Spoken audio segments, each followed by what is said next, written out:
y amén. Continuamos con la serie del panorama del Nuevo Testamento. Estamos en el libro de los Hechos. Hace una semana lo iniciamos y hasta ahorita, hermanos, me gustaría, o mejor dicho, hasta ahorita hemos visto solamente una introducción a este libro y me gustaría rápidamente hacer un resumen de lo que hemos visto. Si usted recuerda, la semana pasada iniciamos la enseñanza viendo una visión general de la totalidad de lo que es el libro de los Hechos. Vimos algunas cosas importantes acerca del libro, como quién fue el autor del libro. Vimos que fue Lucas. Vimos también en el tiempo en que se escribió este libro. No es preciso, pero sí es muy aproximado. Dijimos que entre el año 61 después de Cristo y el año 64. Entonces eso significa que pasaron 30 años aproximadamente desde que Jesús ascendió a los cielos y la iglesia empezó a ser edificada por el Espíritu de Jesús.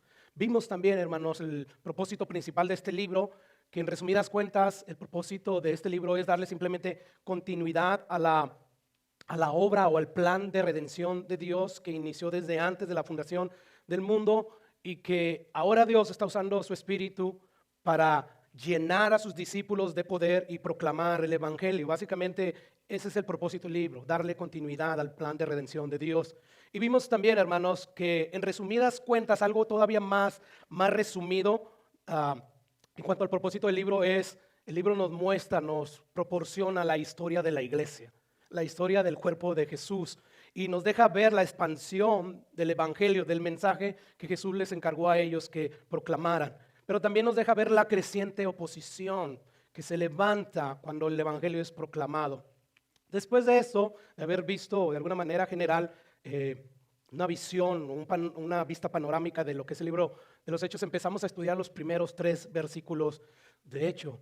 Y lo que Lucas empieza a decirnos de manera implícita, o sea, no de manera directa, lo que Lucas está diciendo en sus primeros versículos, que es una introducción al libro, es que la obra expiatoria de Jesús fue ya completada, fue terminada. Dios validó esa obra, Dios la aceptó. Y ahora Lucas nos dice, ese Jesús que murió en una cruz clavado y que estuvo 3 noches muerto, ese Jesús resucitó, ese Jesús está vivo y ahora está a la diestra del Padre, obrando activamente a favor de nosotros, su iglesia.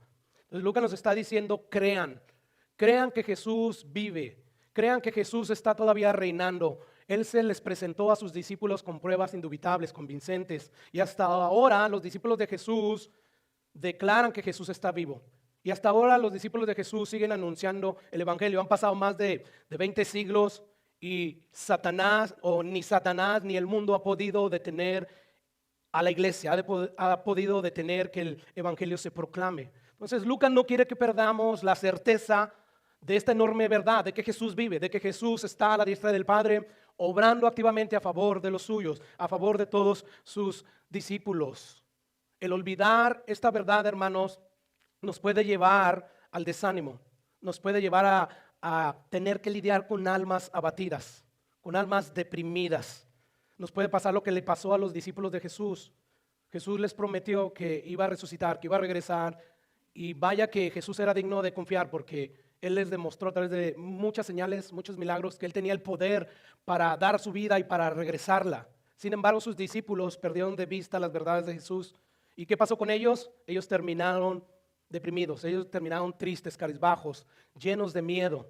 No fue hasta que Jesús se les aparece que ellos empiezan a cobrar aliento, empiezan a tener ánimo. Entonces es importante para nosotros que no perdamos de vista esta realidad de que Jesús vive, de que Jesús está en el trono a la diestra del Padre, intercediendo, obrando, edificando su iglesia.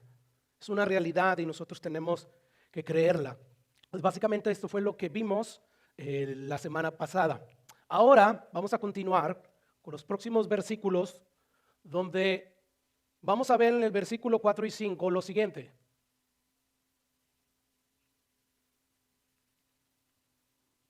¿Listo? No se deja, bueno, vamos a cambiarle manualmente. Creo que se quedó atorada.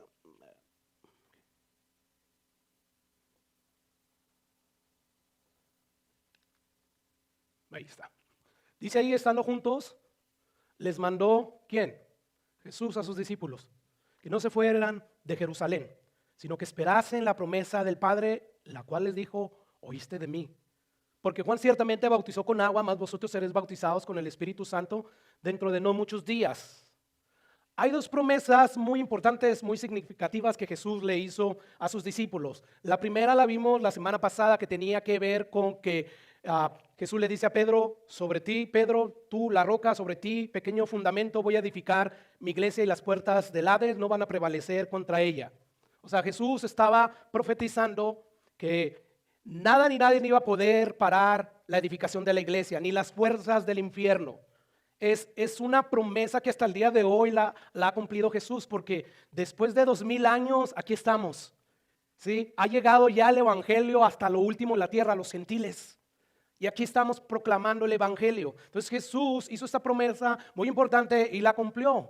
Y hay una segunda promesa que Jesús le hizo a sus discípulos que encontramos en Juan 14. Si usted recuerda, cuando estudiamos las últimas horas de Jesús, Jesús está ahí cenando por última vez con sus discípulos. Y Él les promete y les dice, yo no los voy a dejar huérfanos, yo no los voy a dejar solos. Dice el versículo 16, yo voy a rogar al Padre y el Padre les va a dar otro consolador, otro como yo, para que esté con vosotros para siempre. El Espíritu de verdad, al cual el mundo no puede recibir porque no le ve ni le conoce, pero vosotros le conocéis. Dice, porque mora con vosotros, o sea, mora con vosotros, ha estado con vosotros, en mí, en la persona de Jesús. Pero dice Jesús, un día estará en ustedes. O sea, ya no estará sobre o al lado de ustedes, sino dentro de ustedes, en sus corazones. Entonces, estas son dos promesas muy importantes, muy monumentales que Jesús le hizo a sus discípulos. Tengan por seguro que yo voy a edificar mi iglesia y no va a haber poder satánico infernal que pueda detener la edificación de mi iglesia. Y número dos, tengan por seguro que ustedes van a recibir la promesa del Padre, van a recibir al otro consolador, van a recibir el mismo Espíritu de Dios. Entonces sabemos que en el día del Pentecostés, según Hechos 2, ahí nació la iglesia.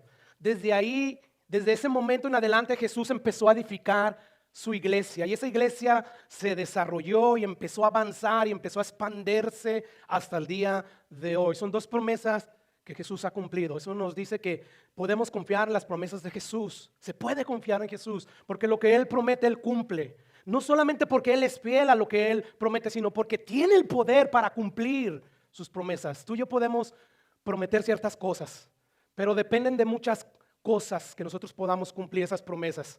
Por ejemplo, si tú le prometes a tus hijos, los voy a llevar a Disneylandia, allá en Miami, dentro de un mes. Tú no puedes garantizarle eso a tus hijos aunque tengas todo el dinero del mundo. Tú puedes morir antes. Bueno, Jesús no tiene ese problema. Jesús es el creador y sustentador de todo lo que existe. Y es por eso que nosotros podemos confiar en Él. Entonces, hay dos promesas aquí que Jesús le hizo a sus discípulos y Él las cumplió al pie de la letra. Pero ahora, volviendo a Hechos, al versículo 4.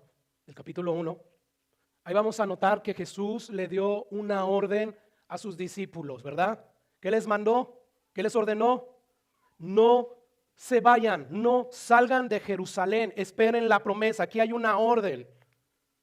Esta misma orden la encontramos en el primer tratado de Lucas. Este es el segundo tratado de Lucas, que está en Lucas 24:49. Dice, he aquí, dice Jesús, yo enviaré la promesa de mi Padre sobre vosotros, pero quedaos vosotros en la ciudad de Jerusalén hasta que seas investido del poder desde lo alto. Entonces la orden de Jesús a sus discípulos fue, no salgan a predicar aún el evangelio. Yo sé que ya están deseosos por salir porque ya me vieron resucitado, tienen optimismo, tienen un entusiasmo increíble, pero no salgan de Jerusalén. No empiecen a predicar hasta que sean investidos del poder desde lo alto, hasta que Dios envíe la promesa, hasta que Dios derrame su Espíritu Santo sobre sus corazones, porque el Espíritu Santo ahora va a estar dentro de ustedes, ya no sobre ustedes como el Espíritu Santo solía estar en el Antiguo Testamento, ahora va a estar en ustedes. Por lo tanto, no empiecen a salir. No salgan a predicar el evangelio aún. Tienen que esperarse. Como podemos ver, hermanos, para que los discípulos pudieran llegar la gran encomienda, la gran misión de proclamar el evangelio hasta lo último de la tierra, ellos necesitaban un poder de lo alto.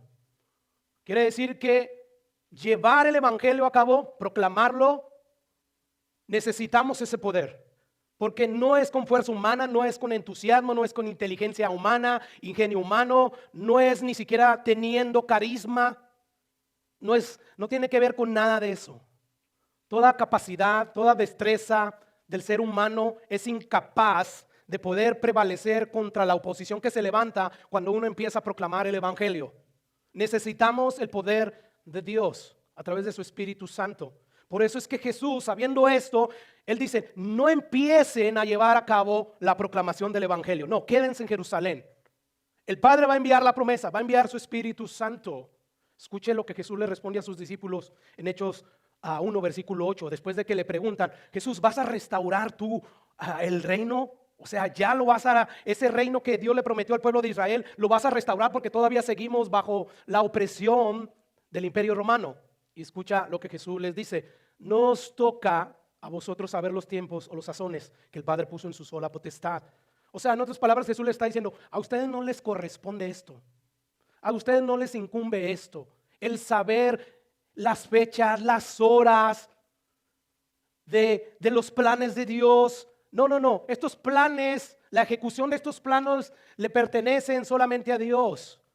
Sin embargo, aunque ustedes quieren saber esto, porque esto les crea seguridad, porque saben que todavía están bajo la opresión de Roma, les dice ahí Jesús, pero aunque Dios todavía no va a establecer el reino de Jerusalén, sin embargo, ustedes van a recibir poder cuando haya venido sobre vosotros el Espíritu Santo. Y entonces, eso lo vamos a ver la próxima semana, que una persona llena del Espíritu Santo, la principal característica es que es testigo de Jesús, predica el evangelio. Si no ve a Jesús, inmediatamente que Juan, que Lucas y los demás evangelistas nos dicen que Jesús fue bautizado y recibió el Espíritu Santo, él, lleno del Espíritu Santo, empezó a proclamar el evangelio, empezó a enseñar en las sinagogas. Pero esto lo dejamos para la próxima semana. Aquí lo que nos compete es que Jesús les dice, yo sé que están preocupados porque ya me voy yo, y ahorita todavía las cosas están difíciles para el pueblo de Israel. Sin embargo, consuélense con esto. Van a recibir poder cuando haya venido sobre vosotros el Espíritu Santo. No se preocupen por las fechas, por la hora en que Dios va a restaurar definitivamente el reino de Israel. No, tengan esto en mente. Van a recibir poder. Y este poder los va a llevar o los va a capacitar para soportar toda oposición. No habrá enemigo que los pueda detener. Entonces Jesús, como sabía muy bien de qué estaban hechos sus discípulos, o de qué lado, como se dice, de qué lado masca la iguana, ¿verdad? O de qué lado ellos cojean, como Jesús sabía esto, Jesús les tuvo que decir, ustedes tienen que esperar la promesa. Pedro, no se te olvide, tú también, porque tú eres muy intrépido, eres muy voluntarioso, eres muy lanzado, ¿verdad? Tienes que esperar la promesa del Espíritu Santo. Tienes que tranquilizarte, Pedro. ¿Te acuerdas, Pedro, cuando te dije que sobre ti iba a edificar mi iglesia y tú te esponjaste? ¿Por qué? Porque estabas confiando en tus destrezas, en tus habilidades, en tu fuerza, en tus capacidades, en tus aptitudes, pero todo eso es insuficiente. Todo eso no es suficiente para que tú puedas prevalecer el ataque que se levanta cuando el evangelio es predicado. Recuerdan que Pedro le dijo, Señor, yo estoy dispuesto a ir contigo. Si tengo que morir, que así sea. Pero, ¿qué le dijo Jesús? Pedro, tú me vas a negar. Antes que cante el gallo, tú me habrás ya negado 3 veces. Por lo tanto, bájale, Pedro. Dice la Biblia que a la tercera vez que le dijeron a Pedro, verdaderamente tú eres de ellos, porque aún tu hablar te descubre, dice Mateo 26:74, que entonces él comenzó a maldecir. Wow, ¿hasta dónde llegó Pedro? A maldecir y a jurar, no conozco a este hombre, y enseguida cantó el gallo. ¿Te das cuenta?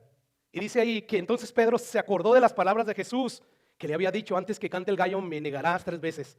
Y saliendo, dice que lloró amargamente. Es terrible. Confiar en nuestras propias fuerzas es fantasía, es una ilusión, es una utopía, es creer, hermanos, que nosotros podemos hacer cosas para Dios, pero nuestras propias fuerzas. Pedro era muy bravo, Sí, muy lanzado. Yo te voy a seguir, Jesús, hasta el final, no importa si tengo que morir. Sin embargo, vemos lo que nos narró ya Mateo. A la tercera vez, maldiciendo, jurando que no conocía a Jesús, lo negó 3 veces. Así es que Jesús no escogió a Pedro para empezar a edificar a su iglesia porque Pedro era muy valiente y muy intrépido y todo lo demás. No. Fue por puro beneplácito, porque así le agradó a Dios, porque así quiso Dios que fuera. No fue porque Pedro calificaba, no era porque Pedro tenía grandes virtudes, no. Simplemente porque el Espíritu Santo es capaz de agarrar a la persona menos inteligente, más tonta y aún así llevar a cabo todos sus propósitos. Esto nos enseña, hermanos, que no debemos de confiar en nuestras capacidades, sino en el poder de Dios. Yo pregunto, ¿qué hubiera pasado si los discípulos hubieran desobedecido la orden de Jesús de quedarse en Jerusalén y hubieran salido ya a predicar el evangelio? ¿Qué hubiera pasado? No hubieran aguantado la oposición, hubieran desistido rápidamente, hubieran salido nuevamente huyendo. Recordemos rápidamente quiénes eran los apóstoles de Jesús antes de haber recibido el Espíritu Santo. Y ellos nos representan a nosotros, ¿ok? Y no pienses si yo hubiera sido Pedro. No, por cuanto todos pecaron, no hay ningún bueno. O sea, no creas, no, es el Espíritu Santo a través de nosotros. Dice Mateo 26, después de que Jesús cena con sus discípulos en la última cena, dice el versículo 30, y cuando hubieron cantado el himno, salieron al monte de los olivos. Entonces Jesús les dijo, todos vosotros os escandalizaréis de mí esta noche. O sea, todos ustedes van a perder la fe en mí, van a perder la confianza en mí, porque escrito está, heriré al pastor y las ovejas del rebaño serán dispersadas. Pero después que haya resucitado, iré delante de vosotros a Galilea. Y viene el intrépido y valiente y hablador Pedro. Respondiendo Pedro le dijo, aunque todos se escandalicen de ti, yo nunca me escandalizaré. O sea, aunque todos pierdan la fe y la confianza en ti, yo no, Jesús. Y le dice Jesús, de cierto te digo que esta noche, antes que el gallo cante, me habrás negado 3 veces. Y escuche lo que dice el versículo 35. Pedro le dijo nuevamente, insistiendo, aunque me sea necesario morir contigo, no te negaré. ¿Y qué dijeron los demás discípulos? Lo mismo.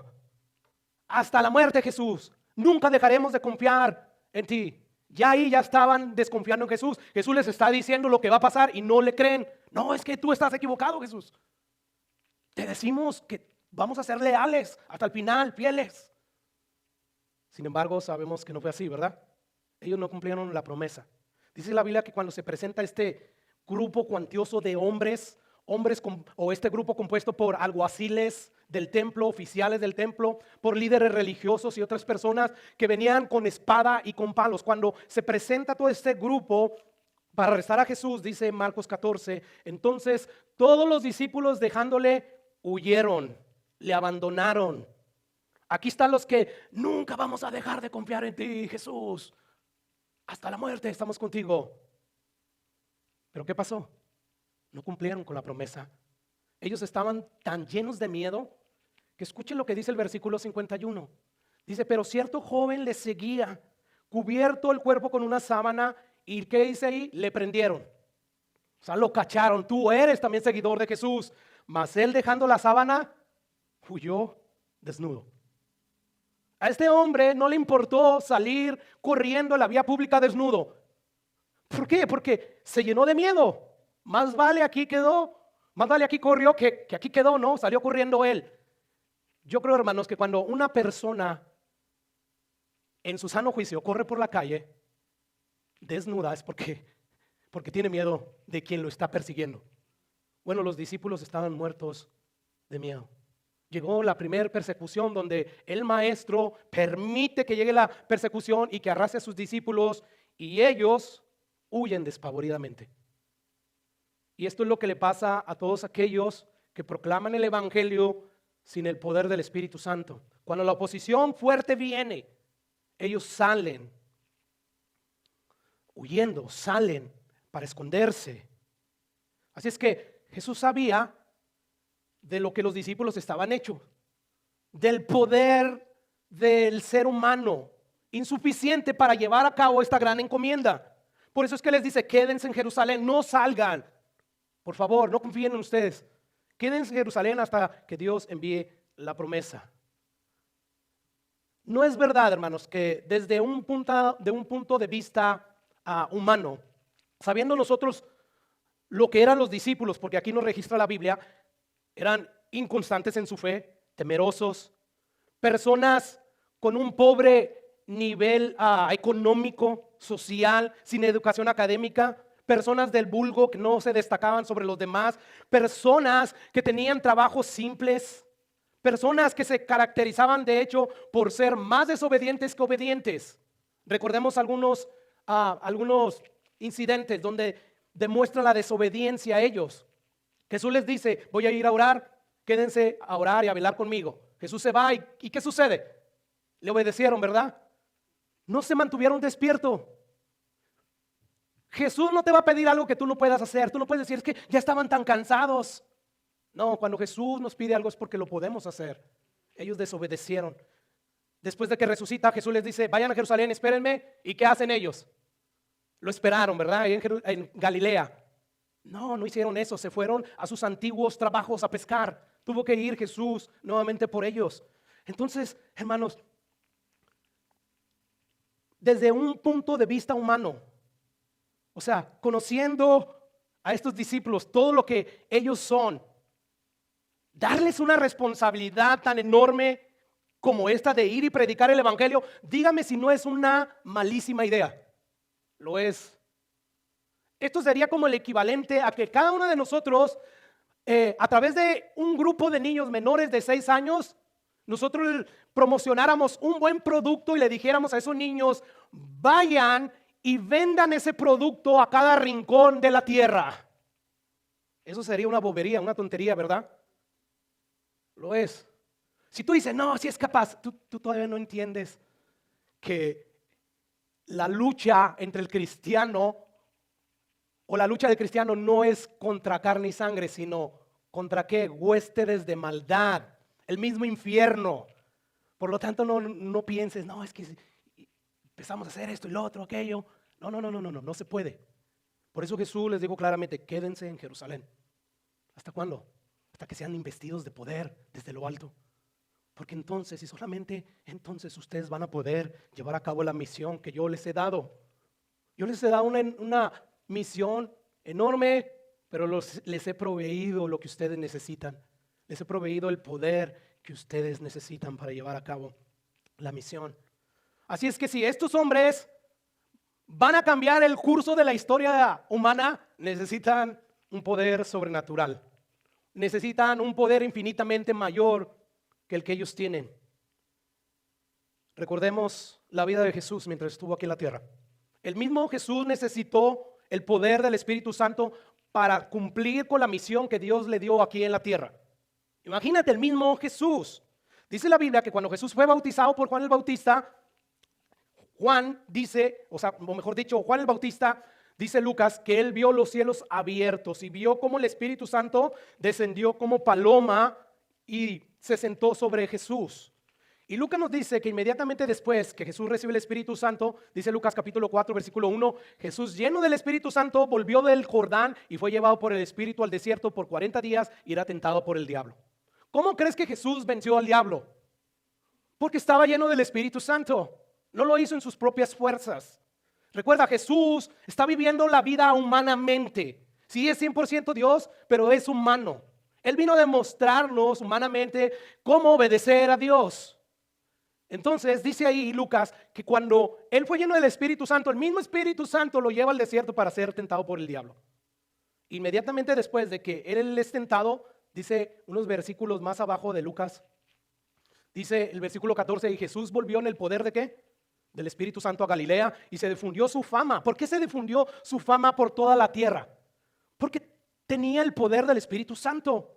Y como tenía el poder del Espíritu Santo, él enseñaba en las sinagogas de ello, con el poder del Espíritu Santo. Hablar la palabra de Dios con convicción, sí, con gracia, con denuedo. Esto es obra del Espíritu Santo. El Espíritu Santo capacita al predicador. Escuche lo que sigue diciendo Lucas, unos versículos más adelante, el versículo de Hechos 16.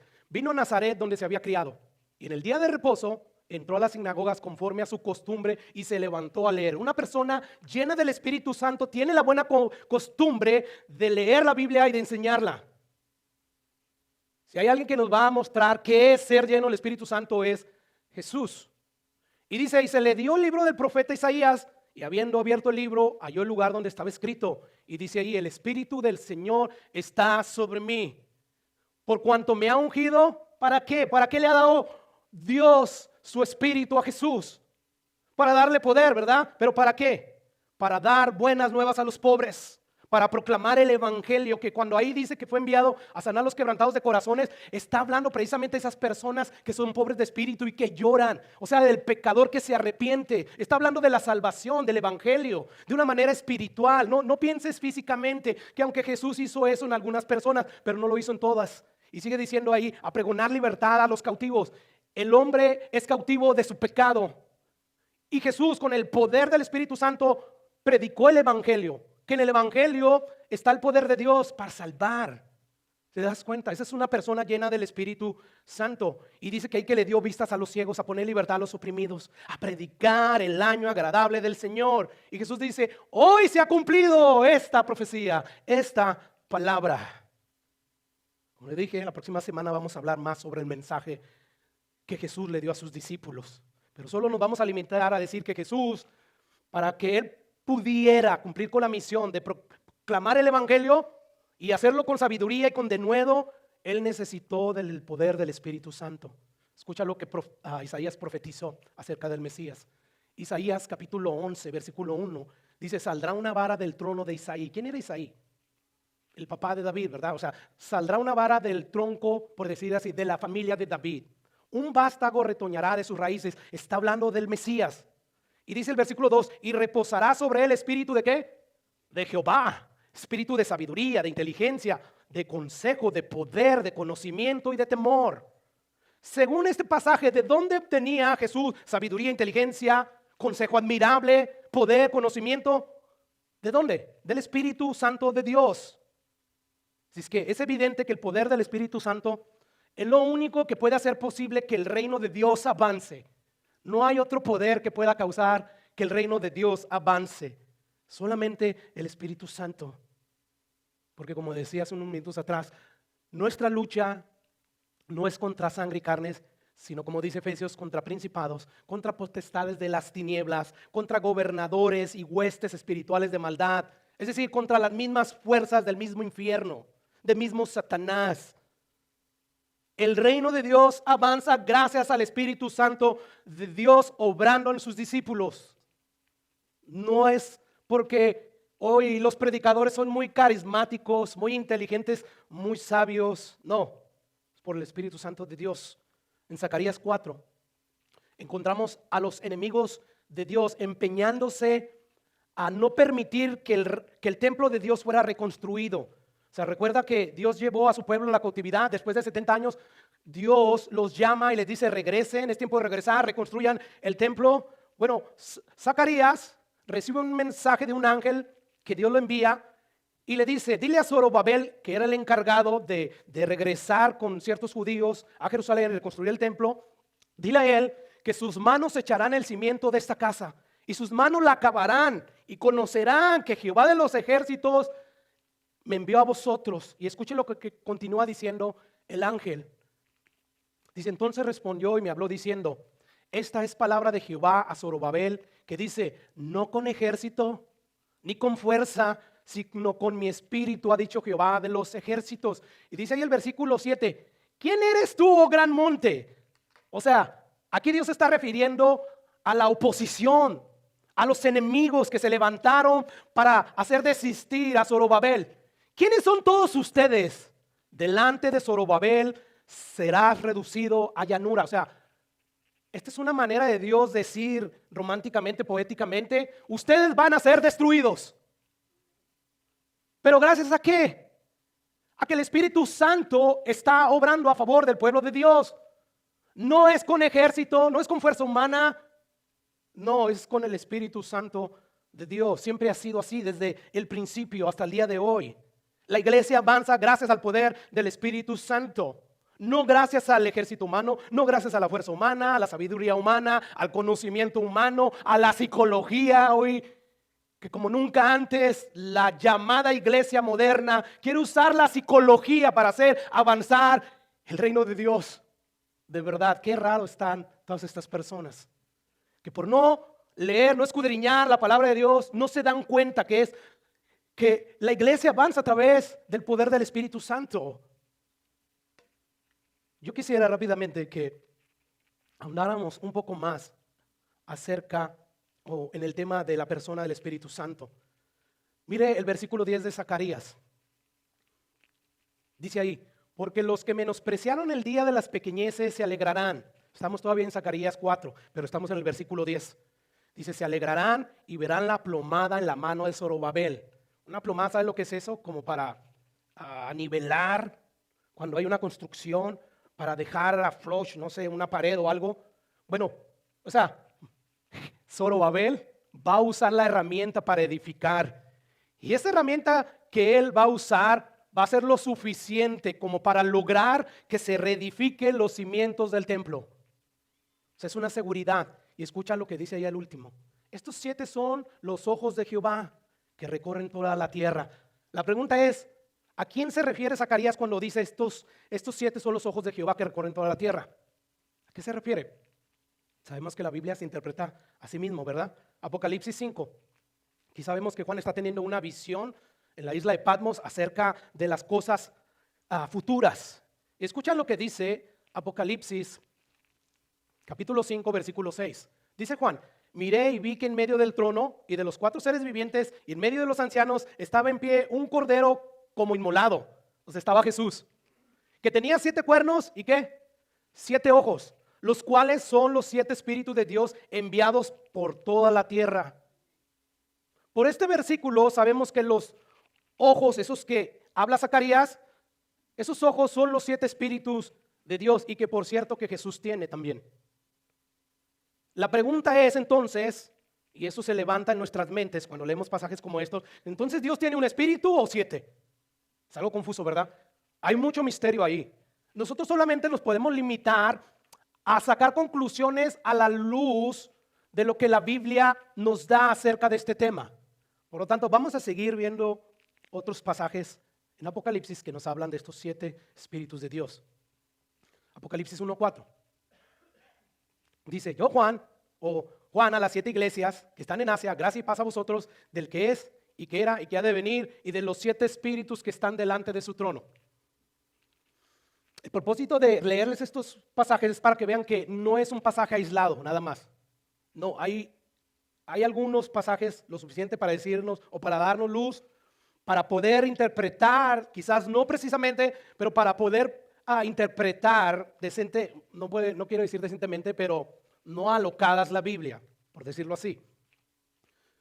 Mira lo que sigue diciendo Juan en Apocalipsis 3:1. Dice, escribe al ángel de la iglesia en Sardis, el que tiene los 7 espíritus de Dios y las 7 estrellas, dice esto. Nuevamente, aquí está Jesús. Y dice Juan, él me dijo que escribiera a esta iglesia de Sardis y empecé a escribir lo que él me dijo, el que tiene los 7 espíritus de Dios, o sea, Jesús mismo. 7 espíritus, otra vez. Apocalipsis 4:3 o 4:5. Veo mejor el 5 de aquel lado. Y dice, y del trono salían relámpagos y truenos y voces. Delante del trono ardían 7 lámparas de fuego. Escucha, las cuales son los ¿qué? 7 espíritus de Dios. Estos versículos ya nos dijeron que esos 7 ojos son los 7 espíritus de Dios, que están delante del trono de Dios y que los tiene Jesús. Quiere decir que todos estos versículos están vinculados, relacionados con los 7 espíritus de Dios y que se representan a través de un candelabro que tiene 7 lámparas, 7 luces. Mire, volviendo a Zacarías, vamos a ver algo que Zacarías nos añade. Después de decir, hey, no es con ejército ni con fuerza, sino con mi espíritu, ha dicho Jehová de los ejércitos. Le pregunta el ángel, ¿qué ves tú en la visión? Y Zacarías empieza a decir, he mirado y aquí un candelabro todo de oro con un depósito encima y sus 7 lámparas encima del candelabro y 7 tubos para las lámparas que están encima de él. Pregunta, de acuerdo a los pasajes que ya vimos en Apocalipsis, ¿qué es este candelabro? Es el mismo candelabro que Juan vio, que estaba en el trono de Dios y que vio en Jesús el cordero inmolado. Quiere decir, hermanos, que de alguna manera esto es algo representativo, simbólico, que vienen y señalan al Espíritu Santo. O sea, no sabemos exactamente cómo es esto. No pretendo yo hacerlos entender de qué se trata esto, pero a lo único que nosotros podemos limitarnos es a concluir que el Espíritu Santo es representado a través de esta simbología, a través de un candelabro que alumbra, que tiene 7 lámparas. Escuchan lo que dice Isaías, regresando a Isaías capítulo 11, versículo 2. Dice ahí Isaías que de la familia de Isaí, de David, se va a levantar este Mesías y dice, y reposará sobre él el Espíritu. Escucha, aquí están las características, por así decirlo, del Espíritu de Dios. Número 1, Espíritu de Jehová, Espíritu de sabiduría, de inteligencia, de consejo, de poder, de conocimiento y de temor. 7 características del Espíritu Santo. Entonces, la mayoría de los teólogos buenos que ha tenido la iglesia, ellos concluyen que esto de los 7 espíritus de Dios están representando simbólicamente al Espíritu Santo a través de estas 7 características. Ahora, lo importante aquí no es hacer la interpretación correcta. Esto es algo secundario. Esto es algo que cuando lleguemos a la gloria se nos va a revelar completamente. Aquí lo importante es que este Espíritu Santo, que es todopoderoso y que recorre por toda la tierra, es la persona a quien el Padre va a enviar. ¿Para qué? Para darle poder a sus discípulos, para investirlos de denuedo, para que puedan ir y ser testigos del Evangelio, proclamar ese mensaje, no solamente en Judea, sino en todo el territorio, o no solamente en Jerusalén, sino en todo el territorio de Judea, de Samaria y hasta lo último de la tierra. Por lo tanto, dice Lucas que les mandó a los discípulos, no salgan de Jerusalén, esperen la promesa del Padre. La promesa que oyeron de mí. Esperen al Espíritu que vino sobre mí y me empoderó para dar buenas nuevas, para dar el Evangelio, para pregonar libertad a los cautivos. Esperen a ese Espíritu. Ahora, la pregunta es, ¿cuál es la promesa del Padre? ¿Cuál es esa promesa? Esperen la promesa. Yo creo que ya muchos tenemos o sabemos la respuesta. Pero vamos a Ezequiel capítulo 36. Aquí está la promesa de Dios. Esparciré sobre vosotros agua limpia y seréis limpiados de todas vuestras inmundicias y de todos vuestros ídolos os limpiaré. ¿A qué está haciendo referencia aquí Dios? ¿A que literalmente los va a lavar Dios con agua y jabón? No, está haciendo referencia a la muerte expiatoria de Jesús, al derramamiento de sangre que Jesús iba a derramar en la cruz del Calvario. ¿Para qué? Para limpiar al mundo de su pecado. Dijo Juan, he aquí el Cordero de Dios que quita el pecado del mundo. Dice Dios, yo les hago esta promesa, les voy a perdonar sus pecados. Pero ahí no se para la promesa. Dice el versículo 26, os daré corazón nuevo y pondré espíritu nuevo dentro de vosotros y quitaré de vuestra carne el corazón de piedra y os daré un corazón de carne. 27, y pondré dentro de vosotros, ya no sobre ustedes, sino dentro de ustedes mi espíritu y haré que andéis en mis estatutos y guardéis mis preceptos y los pongáis por obra. Es de esta promesa que Jesús está hablando. La primera parte ya la cumplió Jesús. Ya se completó la obra expiatoria. Ya Jesús murió por los pecadores. Fue inmolado. La misma ira de Dios cayó sobre él. Dios cumplió ya eso. Ya esparció sobre el pueblo de Israel y sobre cualquiera que quiera ser limpio es agua limpia. Y nos ha limpiado de toda inmundicia. Pero Jesús dice, ahora viene la segunda parte de esta promesa. El Padre va a enviar su mismo Espíritu. Eso es algo que nadie puede concebir. ¿Cómo el Espíritu, que es infinitamente santo y puro, va a venir a habitar en corazones como los nuestros? Todo eso es posible gracias a lo que Jesús hizo en la cruz del Calvario. Es un privilegio, es una gran bendición la que nosotros tenemos. El mismo Espíritu Santo de Dios morando en nosotros. ¡Wow! Yo sé que no podemos nosotros entenderlo. No podemos nosotros concebirlo completamente y derivar sus implicaciones porque entonces saltaríamos de gozo increíblemente. Pero sin embargo, la verdad de Dios que hace libre al cautivo nos dice que nosotros, cuando creímos en el Evangelio y nos arrepentimos de corazón y genuinamente, Dios en ese momento nos dio su Espíritu Santo, como lo hizo en el día del Pentecostés. Entonces, esta es la promesa: no se muevan de Jerusalén hasta que el Padre envíe su mismo Espíritu. Una vez que lo haga, entonces ustedes me serán testigos en Jerusalén, en Judea, en Samaria, hasta lo último de la tierra. Una vez que ustedes reciban ese Espíritu, entonces proclamarán el Evangelio con denuedo. ¿Qué fue lo que pasó con Pedro el día del Pentecostés? En el momento empezó a predicar el Evangelio con denuedo. Ya no le dio miedo. 3,000 personas fueron salvas. Al escuchar el mensaje de Pedro se compungieron de corazón, porque así es, el arrepentimiento es de corazón, no de labios hacia afuera. Y por consiguiente, como Dios, cuando ve un corazón contrito y humillado, Él no lo desprecia, Él envió a su Espíritu Santo sobre esas personas. Y desde ahí en adelante, todo lo que vemos en todo el libro de los Hechos es predicación, predicación, predicación del Evangelio. Hasta lo último de la tierra. Empieza en Jerusalén, después empieza la persecución, empiezan a salir a áreas de Judea, hasta Samaria y hasta los gentiles, hasta Roma, hasta la capital. De ahí, hasta ahí llegó el apóstol Pablo 30 años después. Y siglos después aquí estamos, en un país tan lejano de allá de Jerusalén y Judea, predicándose todavía el Evangelio. Todo esto gracias a ¿qué? A que Dios derramó su Espíritu sobre toda carne. Dice Hechos 2 que cuando llegó el día del Pentecostés todos estaban unánimes, esperando la promesa, y de repente vino del cielo un estruendo como de viento recio que soplaba. ¿Cómo? O sea, no era eso, ¿cómo? Y dice que llenó toda la casa y estaban todos sentados y se les aparecieron lenguas repartidas como de fuego, asentándose sobre cada uno de ellos, y fueron todos llenos del Espíritu Santo. Entonces, debido a eso, y se empieza a cumplir lo que dijo Jesús: no se preocupen por cuándo Dios va a establecer el reino de Israel, no se preocupen, van a recibir poder y entonces me van a ser testigo. Es por eso que Pedro, poniéndose en pie con los 11, alzó la voz diciendo: varones judíos y todos los que habitáis en Jerusalén, esto sea notorio y oíd mis palabras. Estas personas no están ebrias como ustedes creen, es muy temprano en la mañana. Más bien lo que está sucediendo es lo dicho por el profeta Joel: en los posteriores días, dice Dios, derramaré de mi espíritu sobre toda carne. Y escucha, daré prodigios arriba en el cielo y señales abajo en la tierra, sangre y fuego y vapor de humo. El sol se convertirá en tinieblas y la luna en sangre antes que venga el día del Señor grande y manifiesto. Ya esto es evangelio de una manera implícita. ¿A qué te suena todo eso? A juicio. Viene el gran día del Señor. El mismo sol se va a oscurecer. Va a ser un día terrible. Y escucha lo que dice el versículo 21. Sin embargo, todo aquel que invoque el nombre del Señor será salvo. ¡Wow! Es ser una persona llena del Espíritu Santo, predicando la verdad.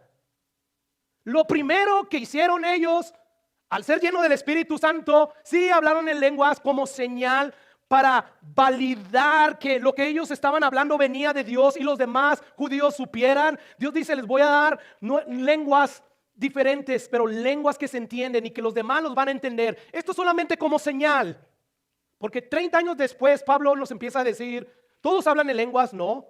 ¿Qué quiere decir esto? Como algunos dicen: no, si para probar que tú eres lleno del Espíritu Santo tienes que hablar en lenguas. No, Pablo nos dice: todos hablan en lenguas, hablando del cuerpo de Cristo, que cada uno tiene dones diferentes. Dice Pablo: no. Todos profetizan. No. Quiere decir que ser lleno del Espíritu Santo es más que hablar en lenguas. Y cuando se habla en lenguas, ¿es para qué? Para que se predique el Evangelio, para que avance el Evangelio, no para dar un show. Que hoy en día yo no creo que las lenguas que hoy se hablan sean lenguas entendibles. Siempre es lo mismo, es balbuceo, bla, bla, bla. Y no me estoy burlando de nada de ello, yo estuve ahí. Pero lo que estoy diciendo es que el ser lleno del Espíritu Santo es más que hablar en lenguas. Ser lleno del Espíritu Santo es ser usado precisamente por el Espíritu Santo para que el Evangelio avance, no para que se detenga. Y hay gente o hay templos donde hablan en lenguas y todos están hablando en lenguas. Y Pablo, inspirado por el Espíritu Santo, le dice a los corintios: ustedes que están hablando en lenguas ahí en desorden, va a venir un indocto, alguien que no conoce el Evangelio, y no van a pensar esas personas que están locas. Por lo tanto, no hablen en lenguas a lo loco. Y sobre todo, no hablen si no hay interpretación, cállense. Pero tú diles eso a esas iglesias, se enojan. Pero aquí está la verdad, aquí está la autoridad final. Por lo tanto, ser lleno del Espíritu Santo es más que hablar en lenguas. Yo veo tanto a Jesús como a los discípulos que una vez que eran llenos del Espíritu Santo, hablaban con denuedo el Evangelio. Es para eso que buscamos la llenura del Espíritu Santo principalmente. Sí, también la llenura del Espíritu Santo nos ayuda a vencer la carne, a decirle no a los afanes del mundo, nos fortalece internamente. Pero Jesús dijo, ustedes van a recibir poder persuasivo, por así decirlo. Entonces me serán testigos. Entonces ustedes van a ir a proclamar el evangelio con ese poder. Nadie los va a detener. Y hasta el día de hoy, la proclamación del evangelio no se ha detenido. Todo lo contrario, continúa hasta aquel día que finalmente Dios salve al último, donde ya puso su tiempo límite y hasta ahí. Y entonces seremos arrebatados. Llegaremos a la presencia del Señor y hasta ahí habrá llegado el evangelio. Cuando estemos allá ya no habrá razón para evangelizar. Ya no se requiere, porque todos los que estarán allá serán gente redimida de sus pecados. Dice los que se compungieron de corazón, ¿qué vamos a hacer, Pedro? ¿Qué debemos hacer? Pedro dice, arrepiéntanse. Si ustedes se arrepienten, se bautizan cada uno en el nombre de Jesús, ¿qué es lo que van a recibir? El don del Espíritu Santo. Significa que si tú y yo hemos creído en el evangelio y nos hemos arrepentido y nos hemos convertido a Dios de corazón, genuinamente, ya recibimos el Espíritu Santo. Ahora lo que tenemos que hacer es lo que nos dice Pablo, ser llenos del Espíritu Santo y mantener esa llenura. ¿Cómo se hace? Meditando la palabra de Dios, orando, obedeciendo lo que Dios dice. Porque ser lleno del Espíritu Santo no es otra cosa que someternos al señorío de Jesús, a los mandamientos que encontramos en la Biblia. Así es que si queremos ser capaces de cumplir con la misión de predicar el evangelio, que a eso fuimos llamados, necesitamos la llenura del Espíritu Santo. Concluyendo ya la prédica, hermanos, Lucas empieza diciéndonos que la obra de Jesús, la obra expiatoria, la obra en la cruz, eso de haber hecho lo que hizo, de haber dado su vida por nosotros para perdonarnos, eso ya fue completado. Totalmente esa obra Jesús la completó. Consumado es, dijo él. Sin embargo, la obra de reunir a todos aquellos que han de ser salvos, como dice Hechos 2:46, y el Señor añadía cada día a la iglesia a los que habían de ser salvos, esa obra continúa. Esa obra, esa labor sigue adelante. La iglesia sigue siendo construida, edificada por Jesús. La primera generación de discípulos y cada generación que se levantó después de esa generación primera hasta el día de hoy ya cumplieron con la misión. Aquellos que ya no están con nosotros. Sin embargo, los que aún nosotros estamos aquí, tenemos la responsabilidad de continuar esta misión, predicando el evangelio. Es nuestra misión. Por eso seguimos aquí. Por eso dice la Biblia que fuimos trasladados del reino de las tinieblas a la luz admirable de Jesús. ¿Para qué? Para anunciar las virtudes de Jesús. Para anunciar una de las virtudes de Jesús es que Él se dio por los pecadores. Él es un redentor. Tenemos que proclamarle a los pecadores que en Jesús hay salvación. Ya la primera ola de evangelistas, de predicadores ya pasó, ya hicieron lo suyo. 21 siglos después, 2 milenios después, todavía la misión sigue adelante. Y nosotros estamos comprometidos con esa misión. Tenemos que predicar el evangelio. Jesús le dio la batuta, ¿verdad?, a los primeros discípulos, a los 12 apóstoles. Hoy ya los discípulos de hoy en día nos han pasado la batuta, la misión a nosotros de proclamar el evangelio hasta lo último de la tierra. Así es que la exhortación de Dios para nosotros es que aprovechemos cada oportunidad que Dios nos dé.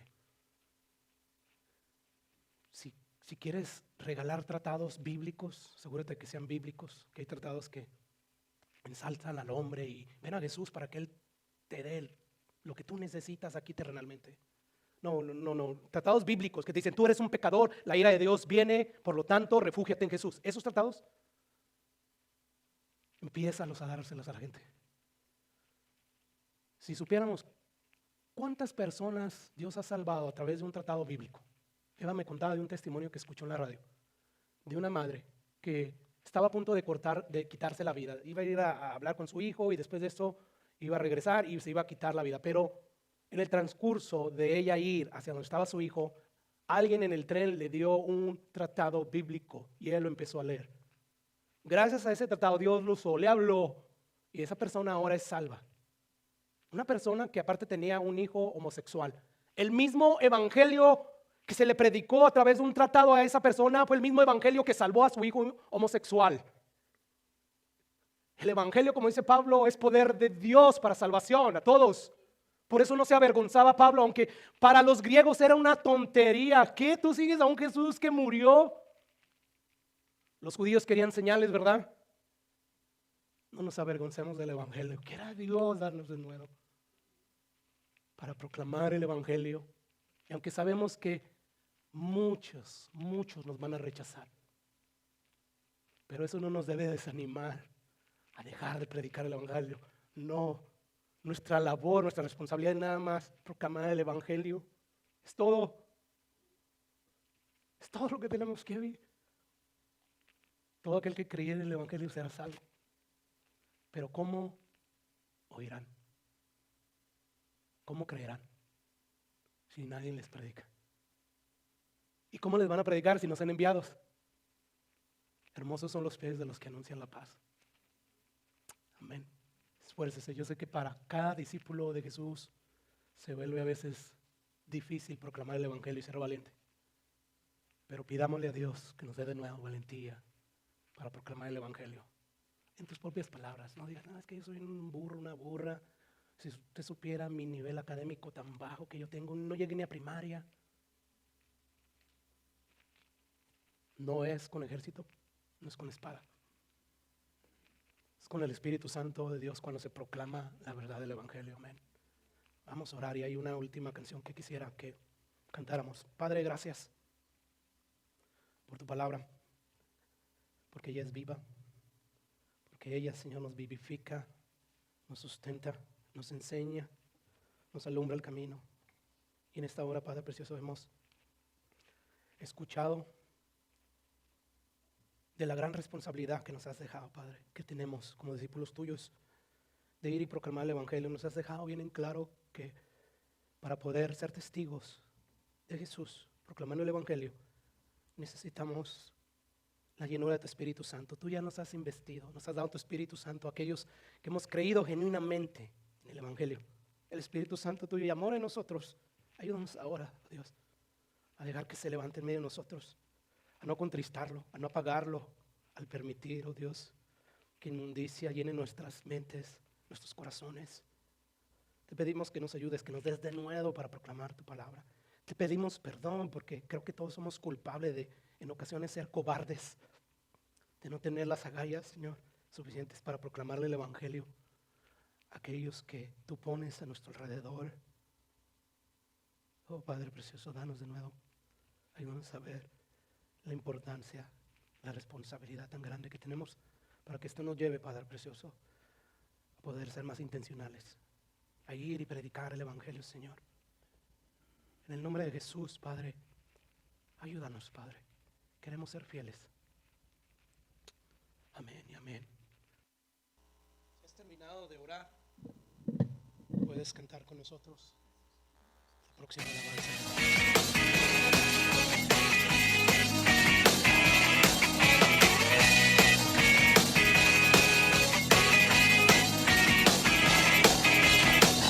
Tu causa, oh Señor, llena nuestro ser. Que a Cristo el Salvador pueda conocer. No a nosotros, Dios, la gloria sea a ti. La cruz ya nos salvó, tu reino venga, oh Dios. Venga tu reino, Dios, sea tu voluntad, sea tu nombre dado a conocer.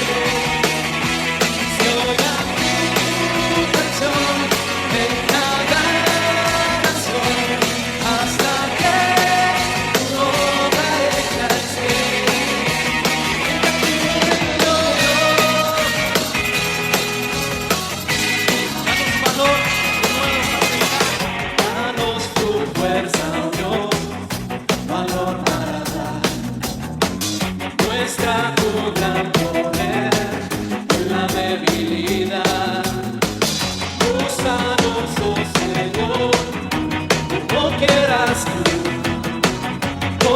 hacia tu evangelio llevaremos. Que tu reino, Dios, se haga tu voluntad, dado a conocer. Se oiga tu canción en cada nación, hasta que tu obra hecha esté. Venga tu